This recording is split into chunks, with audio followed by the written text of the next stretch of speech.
Hi. It's bedtime again. Have you brushed your teeth? Good.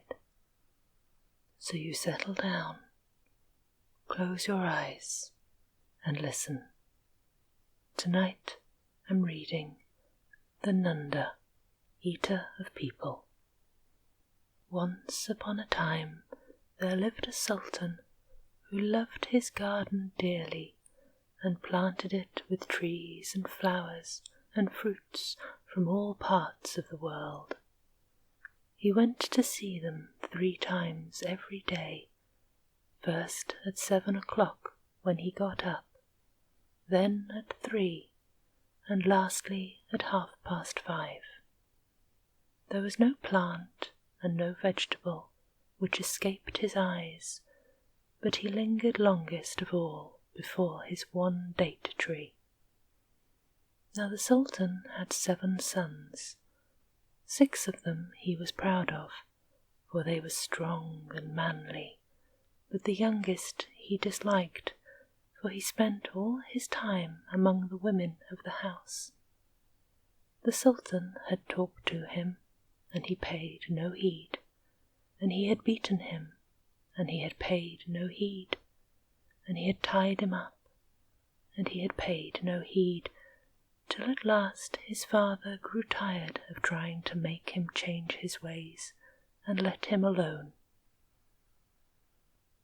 Time passed, and one day the Sultan, to his great joy, saw signs of fruit on his date tree, and he told his vizier, "My date tree is bearing," and he told the officers, "My date tree is bearing," and he told the judges, "My date tree is bearing," and he told all the rich men of the town. He waited patiently for some days till the dates were nearly ripe, and then he called his 6 sons and said, "One of you must watch the date tree till the dates are ripe, for if it is not watched the slaves will steal them, and I shall not have any for another year." And the eldest son answered, "I will go, father," and he went.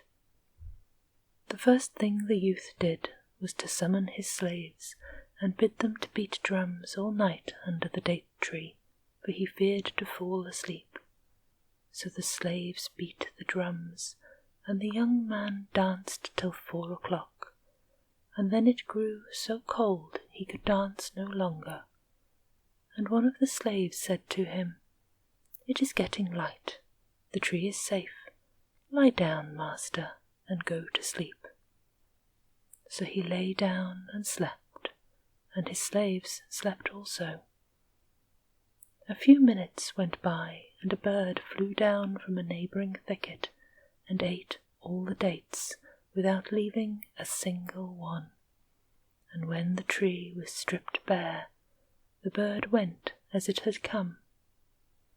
Soon after, one of the slaves woke up and looked for the dates, but there were no dates to see. Then he ran to the young man and shook him, saying, "Your father set you to watch the tree, and you have not watched, and the dates have all been eaten by a bird." The lad jumped up and ran to the tree to see for himself, but there was not a date anywhere. And then he cried aloud, "What am I to say to my father?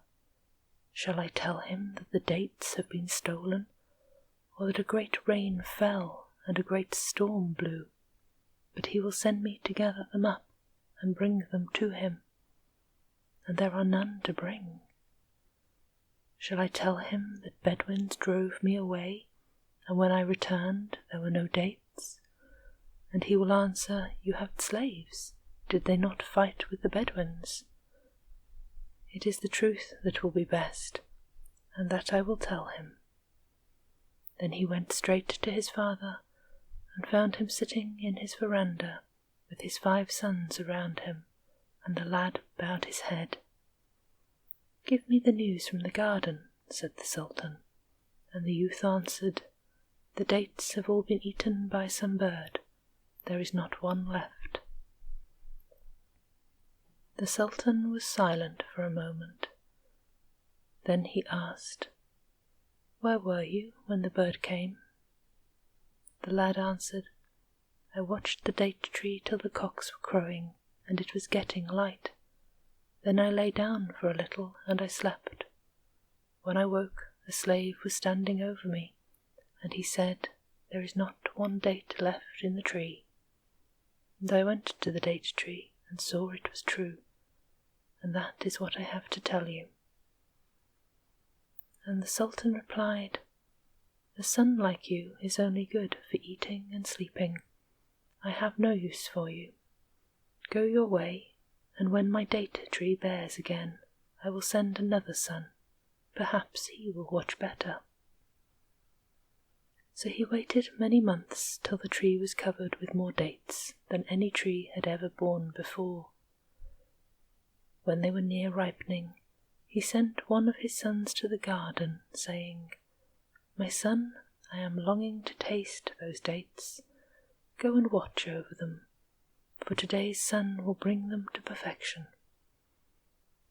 And the lad answered, "My father, I am going now and tomorrow, and when the sun has passed the hour of 7, bid a slave come and gather the dates."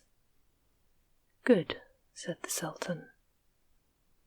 The youth went to the tree and lay down and slept, and about midnight he arose to look at the tree, and the dates were all there, beautiful dates swinging in bunches. "Ah, my father will have a feast indeed," thought he. "What a fool my brother was not to take more heed. Now he is in disgrace, and we know him no more. Well, I will watch till the bird comes. I should like to see what manner of bird it is." And he sat and read till the cocks crew, and it grew light, and the dates were still on the tree. "Oh, my father will have his dates. They are all safe now," he thought to himself. "I will make myself comfortable against this tree." And he leaned against the trunk, and sleep came upon him. And the bird flew down and ate all the dates. When the sun rose, the head man came and looked for the dates, and there were no dates. And he woke the young man and said to him, "Look at the tree." And the young man looked, and there were no dates. And his ears were stopped, and his legs trembled, and his tongue grew heavy at the thought of the Sultan. His slave became frightened as he looked at him, and asked, "My master, what is it?" He answered, "I have no pain anywhere, but I am ill everywhere. My whole body is well, and my whole body is sick. I fear my father, for did I not say to him, 'Tomorrow at 7 you shall taste the dates'? And he will drive me away as he drove away my brother. I will go away myself before he sends me." Then he got up and took a road that led straight past the palace. But he had not walked many steps before he met a man carrying a large silver dish covered with a white cloth to cover the dates. And the young man said, "The dates are not ripe yet. You must return tomorrow." And the slave went with him to the palace, where the Sultan was sitting with his 4 sons. "Good greeting, master," said the youth. And the Sultan answered, "Have you seen the man I sent?" "I have, master, but the dates are not ripe yet." But the Sultan did not believe his words and said, "This 2nd year I have eaten no dates, because of my sons. Go your ways. You are my son no longer." And the Sultan looked at the 4 sons that were left him, and promised rich gifts to whichever of them would bring him the dates from the tree. But year by year passed, and he never got them. One son tried to keep himself awake by playing cards. Another mounted a horse and rode round and round the tree, while the others, whom their father as a last hope sent together, lit bonfires. But whatever they did, the result was always the same. Towards dawn they fell asleep, and the bird ate the dates on the tree. The 6th year had come, and the dates on the tree were thicker than ever, and the head man went to the palace and told the Sultan what he had seen. But the Sultan only shook his head and said sadly, "What is it to me? I have had 7 sons, yet for 5 years a bird has devoured my dates, and this year it will be the same as ever." Now the youngest son was sitting in the kitchen, as was his custom, when he heard his father say those words, and he rose up and went to his father and knelt before him. "Father, this year you shall eat dates," cried he, "and on the tree are 5 great bunches, and each bunch I will give to a separate nation, for the nations in the town are 5. This time I will watch the date tree myself." But his father and his mother laughed heartily, and thought his words idle talk. One day news was brought to the Sultan that the dates were ripe, and he ordered one of his men go and watch the tree. His son, who happened to be standing by, heard the order, and he said, "How is it that you have bidden a man to watch the tree, when I, your son, am left?" His father answered, "Ah, 6 were of no use, and where they failed, will you succeed?" But the boy replied, "Have patience today, and let me go, and tomorrow you shall see whether I bring you dates or not." "Let the child go, master," said his wife. "Perhaps we shall eat dates, or perhaps we shall not, but let him go." And the Sultan answered, "I do not refuse to let him go, but my heart distrusts him. His brothers all promised fair, and what did they do?" But the boy entreated, saying, "Father, if you and I and mother be alive tomorrow, you shall eat the dates." "Go then," said his father. When the boy reached the garden, he told the slaves to leave him, and to return home themselves and sleep. When he was alone, he laid himself down and slept fast till 1 o'clock, when he arose and sat opposite the date tree. Then he took some Indian corn out of one fold of his dress, and some sandy grit out of the other. He chewed the corn till he felt he was growing sleepy, and then he put some grit in his mouth, and that kept him awake till the bird came. It looked about at first without seeing him, and whispered to itself, "There is no one here," fluttered lightly onto the tree, and stretched out its beak for the dates. Then the boy stole up softly and caught it by the wing. The bird turned and flew quickly away, but the boy never let go, not even when they soared high into the air. "Son of Adam," the bird said, when the tops of the mountains looked small below them, "if you fall, you will be dead long before you reach the ground. So go your way, and let me go mine." But the boy answered, "Wherever you go, I go with you. You cannot get rid of me." "I did not eat your dates," persisted the bird, "and the day is dawning. Leave me to go my way." But again the boy answered him, "My 6 brothers are hateful to my father, because you came and stole the dates. And today my father shall see you, and my brothers shall see you, and all the people of the town, great and small, shall see you, and my father's heart will rejoice. Well, if you will not leave me, I will throw you off," said the bird.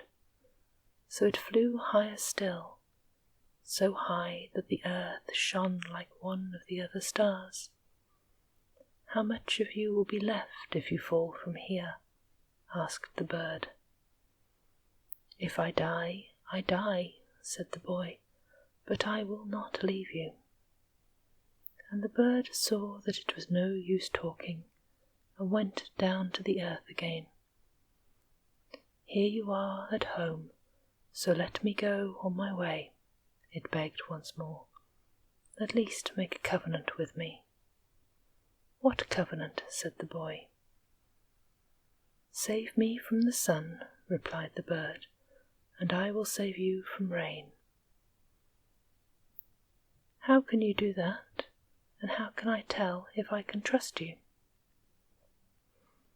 "Pull a feather from my tail and put it in the fire, and if you want me I will come to you, wherever I am." And the boy answered, "Well, I agree. Go your way." "Farewell, my friend. When you call me, if it is from the depths of the sea, I will come." The lad watched the bird out of sight. Then he went straight to the date tree, and when he saw the dates his heart was glad, and his body felt stronger, and his eyes brighter than before, and he laughed out loud with joy and said to himself, "This is my luck, mine. Sit in the kitchen. Farewell, date tree, I am going to lie down. What ate you will eat you no more." The sun was high in the sky before the headman, whose business it was, came to look at the date tree, expecting it to be stripped of all its fruit.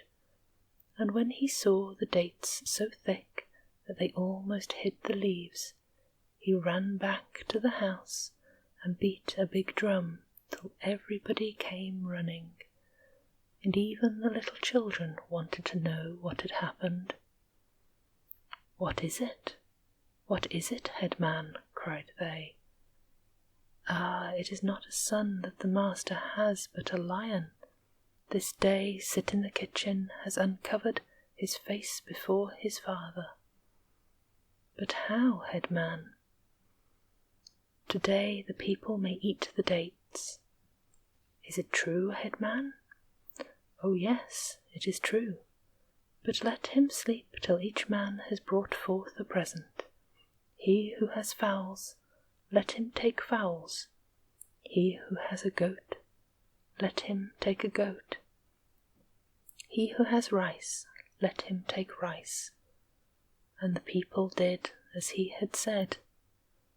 Then they took a drum and went to the tree where the boy lay sleeping, and they picked him up and carried him away with horns and clarinets and drums, with clappings of hands and shrieks of joy, straight to his father's house. When his father heard the noise and saw the baskets made of green leaves, brimming over with dates, and his son borne high on the necks of slaves, his heart leapt, and he said to himself, "Today at last I shall eat dates." And he called his wife to see what her son had done, and ordered his soldiers to take the boy and bring him to his father. "What news, my son?" said he. "News? I have no news, except that if you will open your mouth, you shall see what dates taste like." And he plucked a date and put it into his father's mouth. "Ah, indeed you are my son," cried the Sultan. You do not take after those fools, those good-for-nothings. But tell me, what did you do with the bird? For it was you, and you only, who watched for it." "Yes, it was I who watched for it, and who saw it. And it will not come again, neither for its life, nor for your life, nor for the lives of your children. Oh, once I had 6 sons, and now I have only 1. It is you whom I called a fool, who have given me the dates. As for the others, I want none of them." But his wife rose up and went to him, and said, "Master, do not, I pray you, reject them." And she entreated long, till the Sultan granted her prayer, for she loved the 6 elder sons more than her last one. So they all lived quietly at home, till the Sultan's cat went and caught a calf. And the owner of the calf went and told the Sultan, but he answered, "The cat is mine, and the calf is mine." And the man dared not complain further. 2 days after, the cat caught a cow, and the Sultan was told, "Master, the cat has caught a cow." But he only said, "It was my cow and my cat." And the cat waited a few days, and then it caught a donkey. And they told the Sultan, "Master, the cat has caught a donkey." And he said, "My cat and my donkey." Next it was a horse, and after that a camel. And when the Sultan was told, he said, "You don't like this cat, and you want me to kill it. I shall not kill it. Let it eat the camel. Let it even eat a man." And it waited till the next day, and caught someone's child. And the Sultan was told, "The cat has caught a child." And he said, "The cat is mine, and the child is mine." Then it caught a grown-up man. After that, the cat left town and took its abode in a thicket near the road, so if anyone passed going for water, it devoured him. If it saw a cow going to feed, it devoured him. If it saw a goat, it devoured him. Whatever went along the road, the cat caught and ate. Then the people went to the Sultan with a body, and told him of the misdeeds of the cat. But he answered as before, "The cat is mine, and the people are mine." And no man dared kill the cat, which grew bolder and bolder, and at last came into the town to look for its prey. One day the Sultan said to his 6 sons, "I am going into the country to see how the wheat is growing, and you shall come with me." They went on merrily along the road till they came to a thicket, when out sprang the cat and killed 3 of the sons. "The cat! The cat!" shrieked the soldiers who were with him. And this time the Sultan said, "Seek for it and kill it. It is no longer a cat, but a demon." And the Sultans answered him, "Did we not tell you, master, what the cat was doing? And did you not say, 'My cat, my people'?" And he answered, "True, I said that." Now the youngest son had not gone with the rest, but stayed at home with his mother. And when he heard that his brothers had been killed by the cat, he said, "Let me go, that it may slay me also." His mother entreated him not to leave her, but he would not listen, and he took his sword and a spear and some rice cakes, and went after the cat, which by this time had run off to a great distance. The lad spent many days hunting the cat, which now bore the name the Nunda, eater of people. But though he killed many wild animals, he saw no trace of the enemy he was hunting for. There was no beast, however fierce, that he was afraid of, till at last his father and mother begged him to give up the chase after the Nunda. But he answered, "What I have said I cannot take back. If I am to die, then I die, but every day I must go and seek for the Nunda." And again his father offered him what he would, even the crown itself, but the boy would hear nothing and went on his way. Many times his slaves came and told him, "We have seen footprints, and today we shall behold the Nunda." But the footprints never turned out to be those of the Nunda. They wandered far through deserts and through forests, and at last came to the foot of a great hill. And something in the boy's soul whispered that here was the end of all their seeking, and today they would find the Nunda. But before they began to climb the mountain, the boy ordered his slaves to cook some rice, and they rubbed the stick to make a fire, and when the fire was kindled they cooked the rice and ate it. Then they began their climb. Suddenly, when they had almost reached the top, a slave who was on in front cried, "Master! Master!" And the boy pushed on to where the slave stood, and the slave said, "Cast your eyes down to the foot of the mountain." And the boy looked, and his soul told him it was the Nunda. And he crept down with his spear in his hand, and then he stopped and gazed below him. "This must be the real Nunda," thought he. "My mother told me its ears were small, and this one's are small. She told me it was broad and not long, and this is broad and not long. She told me it had spots like a civet cat, and this has spots like a civet cat." Then he left the Nunda lying asleep at the foot of the mountain, and went back to his slaves. "We will feast today," he said. "Make cakes of batter and bring water."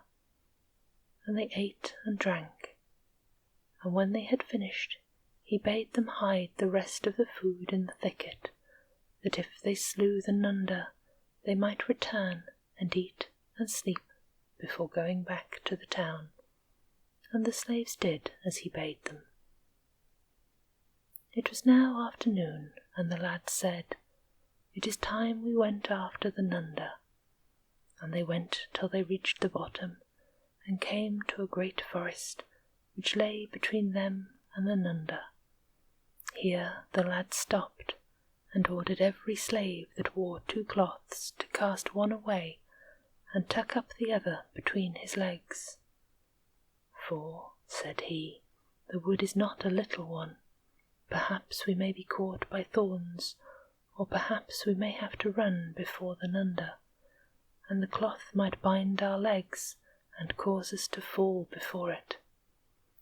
And they answered, "Good master," and did as he bade them. Then they crawled on their hands and knees to where the Nunda lay asleep. Noiselessly they crept along till they were quite close to it. Then, at a sign from the boy, they threw their spears. The Nunda did not stir. The spears had done their work, but a great fear seized them all, and they ran away and climbed the mountain. The sun was setting when they reached the top, and glad they were to take out the fruit and the cakes and the water which they had hidden away, and sit down and rest themselves. And after they had eaten and were filled, they lay down and slept till morning. When the dawn broke, they rose up and cooked more rice and drank more water. After that they walked all round the back of the mountain to the place where they had left the Nunda, and they saw it stretched out where they had found it, stiff and dead. And they took it up and carried it back to the town, singing as they went, "He has killed the Nunda, eater of people."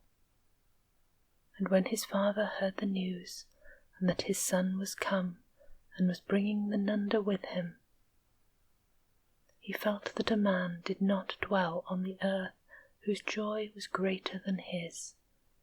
And the people bowed down to the boy and gave him presents and loved him, because he had delivered them from the bondage of fear and had slain the Nunda.